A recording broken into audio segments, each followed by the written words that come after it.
ayat al-kursi.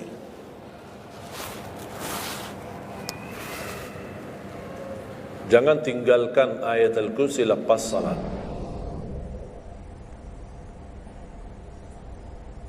Jangan tinggalkan ayat kursi lepas salat. Salat wajib. Sama ketika mau tidur. Cuma satu ayat. Tapi tahu nggak pahalanya apa? Kan habis salat kan ada zikir-zikir kan? Istighfar, tasbih dan yang lain-lain. Di antaranya baca ayat kursi. Tahu nggak pahalanya apa? Ada yang pernah baca pahalanya apa? Barang siapa yang membaca ayat al-kursi setiap habis salat fardu, laisa bainahu wa bainal jannati illa an yamut. Tidak ada sesuatu yang mampu menghalanginya masuk surga kecuali menunggu mati. Cuma baca ayat kursi.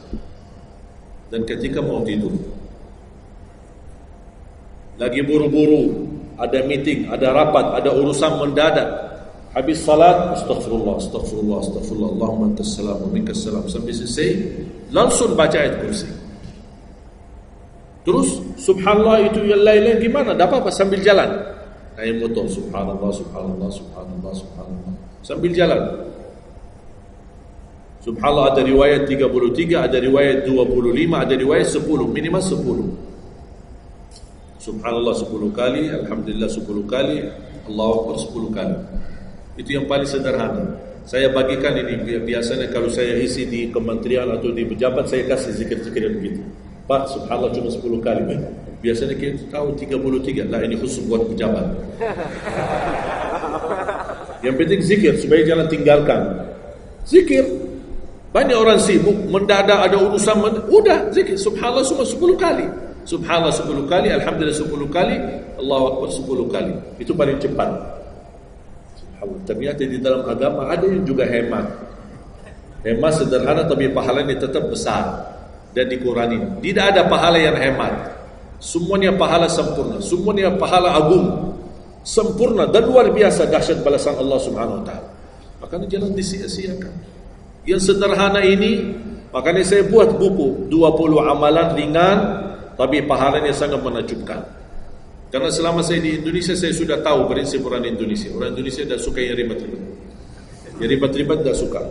Yang susah-susah tidak suka. Orang Indonesia mau mudah yang ingat, mudah dihafal, mudah diamalkan dan masuk surga. Itu orang Indonesia. Ya, jadi yang susah-susah, iya gimana ini suruh baca 1000 kali. Mana ada waktu 1000 kali.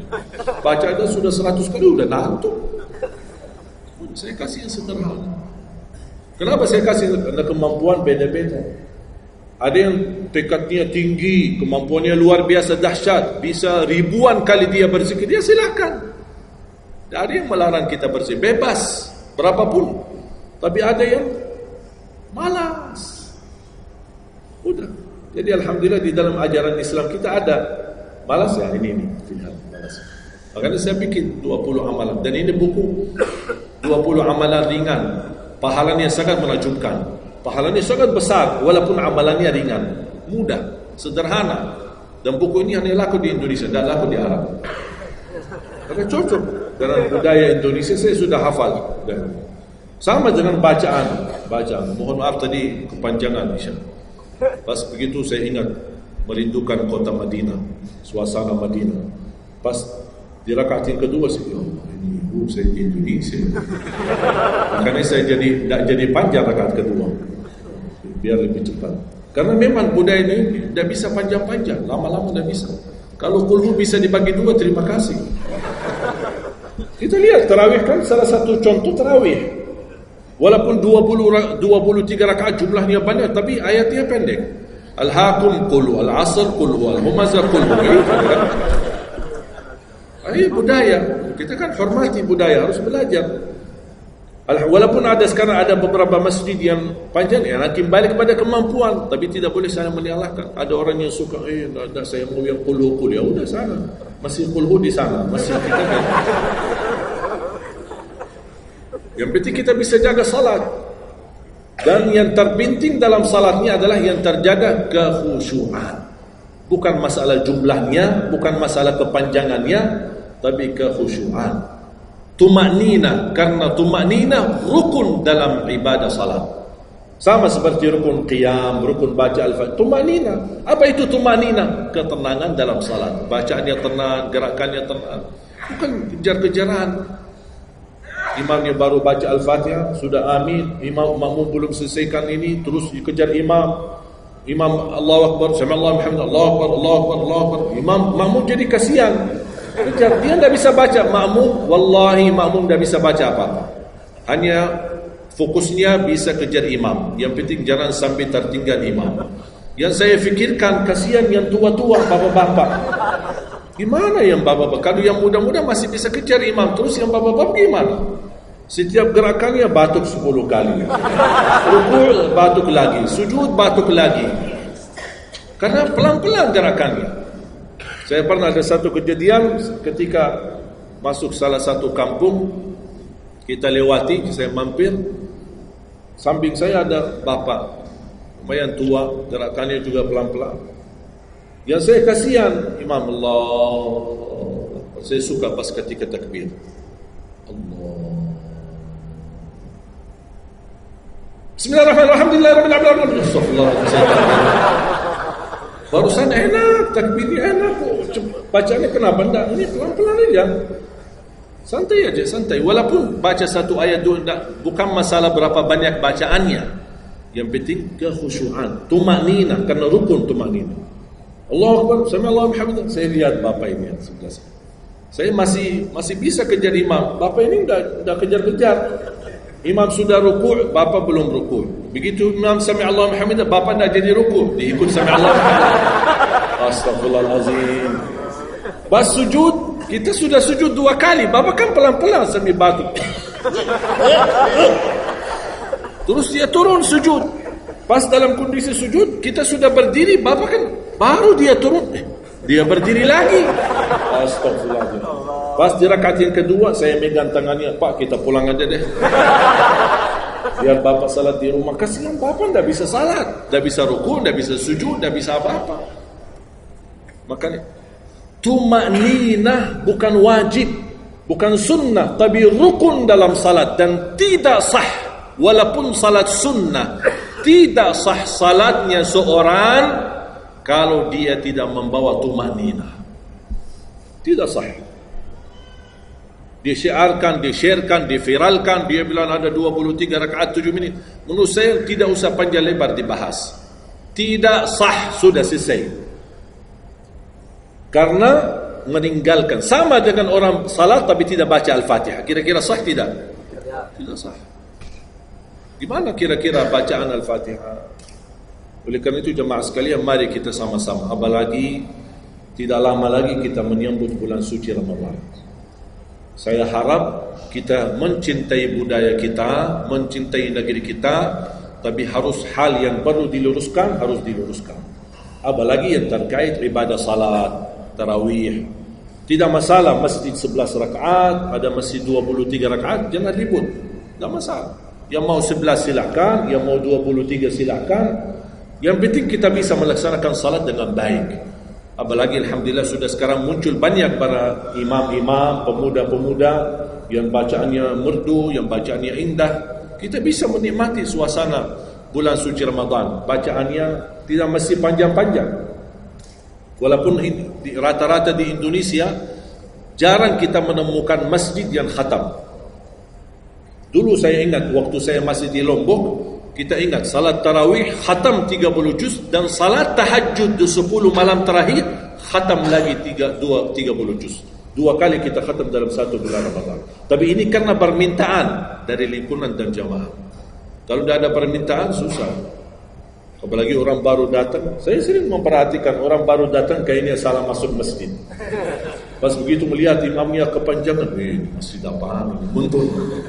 Mundur ke belakang. Bahkan saya pas ketika lihat ada makmum mundur, saya baru masuk. Bapak mau kemana? Mau ambil wudu lagi. Pas habis salat saya tarik kanan kiri, tidak ada. Ternyata ambil wudu di rumahnya. Jadi karena tidak semua bisa, makanya tidak boleh kita saling menyalahkan. Tapi kita harus saling mengingatkan. saling mengingatkan. Mari kita sama-sama menjaga ibadah yang benar. Mari kita sama-sama menjaga ibadah yang khusyuk, ibadah yang tumaknina. Mudah-mudahan amalan-amalan yang saya sampaikan tadi, mudah-mudahan bisa diingat, bisa dihafal dan mudah diamalkan. Masih ingat kan? Atau perlu saya ulang? Amalan pertama, Quran. Minimal mulai harimu baca Quran, tutupi harimu baca Quran. Yang kedua, ikuti muazzin, sama juga disertai doa azan karena jaminan dapat syafaat Nabi Muhammad SAW. Yang ketiga,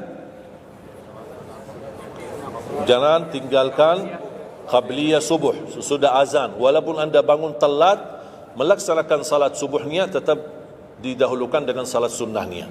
Terus yang keempat, witir. Witir, jangan lewat satu malam belum witir. Walaupun anda bisa laksanakan witir habis salat sunnah ba'diyah isya atau sebelum tidur anda di rumah bisa laksanakan witirnya. Terus yang kelima, yang keenam, ayat kursi setiap habis salat fardu. Mudah-mudahan insyaAllah amalan ini yang sederhana mudah-mudahan bisa kita jaga. Walaupun sederhana tapi saya yakin akan membantu menjadikan banyak perubahan dalam kehidupan kita. Akan bertambah keberkahan, ketenangan. Kita akan merasa jauh lebih sejuk, bahkan jauh lebih nikmat untuk kita beribadah. Baru saya ingat satu hal, sedekah. Kalau bisa, sedekah subuh. Pengalaman saya dari semua pelajaran yang saya pelajari, saya menemukan sedekah semua waktu baik. Jumat, waktu majlis ilmu, habis majlis ilmu, semua sedekah itu baik. Tapi saya menemukan sedekah subuh itu yang paling baik, yang paling dahsyat, yang paling cepat terkabul hajat kita. Kenapa sedekah subuh dahsyat? Karena setiap waktu subuh Allah turunkan malaikat, tugasnya cuma satu, mendoakan orang yang berinfak di subuh hari. Tidak usah payah dan susah cari orang miskin subuh hari. Mulai malam ini anda sediakan kota amal dalam rumahmu. Atau anda bisa pinjam seperti kota amal ini Darut Tauhid ya, dari ini bisa anda pinjam atau minta sama Darut Tauhid. Anda bisa simpan di rumah. Setiap habis subuh sebelum beraktivitas isi sedekah. Yang lebih dahsyat lagi, sedekah yang disertai doa. Karena wallahi terjamin doamu terkabul dengan wasilah sedekah subuh. Sakit, ya Allah, aku mohon dengan berkat sedekah ini sembuhkan penyakitku. Kalau orang tua yang sakit, doakan orang tua. Ya Allah, dengan berkat sedekah subuh ini sembuhkan orang tua saya. Mencari jodoh, mencari kerjaan, apapun masalah yang anda hadapi, masalah hutang, masalah apapun. Orang tua sudah meninggal, ya Allah aku mohon dengan berkat sedekah ini titipkan pahala sedekah ini untuk kedua orang tuaku. Apa saja, mau hafal Al-Quran, tapi kalau boleh saya usulkan, satu kali sedekah fokus satu hajat. Jangan sedekahnya koin tapi doanya sampai terbit matahari. Malu sama Allah. Kelamaan doanya sampai malaikat tulis doanya, kelamaan. Banyak sekali doa. Satu kali doa, satu kali hajat, satu kali sedekah. Sesuaikan. Bukan Allah tidak bisa, Allah maha bisa menolong kita. Tapi kita malu, masa kita sedekah begitu saja, tapi kita minta panjang lebar. Ya, tolong disesuaikan. Tapi rutin, wallahi dahsyat. Antum insyaAllah akan merasakan sedekah subuh, subhanallah. Setiap jamaah yang saya sampaikan, termasuk ada keluarga yang sudah lama menikah, tidak punya keturunan, saya memberikan amalan ini. Suami istri masing-masing mengamalkan, isi sedekahnya, ya Allah aku mohon dengan berkat sedekah ini karunialah kepada kami keturunan.